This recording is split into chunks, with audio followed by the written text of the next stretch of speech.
These are the 10 Commandments, something the Christian community absolutely hates nowadays. But check this out. If you're an atheist, you don't believe in God, and you're good by human standards, by society's moral standards today, you would still keep some of those 10 Commandments. You would keep 5 through 10. You would honor your mother and father.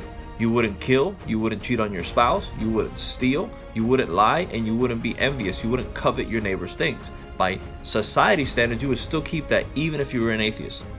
Let's take it a step further. So if you followed some type of pagan god or tradition like Buddhism, Hinduism, Islam, or anything like that, that eventually all ties back down to some type of pagan tradition, you would keep 1, 2, and 3 on top of 5 through 10.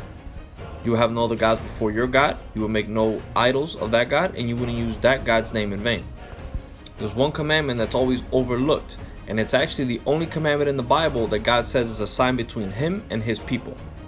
Go to Ezekiel chapter 20, verse 12. More so, I also gave them my Sabbaths to be a sign between me and them. Go a little further down to Ezekiel chapter 20, verse 20. And hallow my Sabbaths, and they shall be a sign between me and you. Go to Exodus 31, verse 13. You see the same thing. God saying to keep his Sabbaths. It is a sign between him and his people throughout their generations. So we are co-heirs with Christ, grafted into the family. Read Romans chapter 11, verses 16 through 24. Here to abide and keep the commandments that God has already established, not to change them and make up our own. Look what Jesus says to those who don't abide in him. John chapter 15, verse 6. Anyone does not abide in me is cast out like a branch, and they're going to wither. They're going to be thrown into the fire to be burned up. Now let's see how we abide in him. Go to Numbers 15, 32 to 41. Look at what happens to a branch when it's not abiding in the Lord. This individual is picking up sticks on the Sabbath and was stoned to death. Granted, we're no longer doing that, but you're also not killing your neighbor because he committed adultery or murdered somebody. There's a proper way of doing things nowadays, but that's pretty cool how Jesus references the burning of the sticks thrown in for not abiding in him, and this individual for picking up sticks was stoned to death. And go to 1 John chapter 2, verse 3. Start there and read down.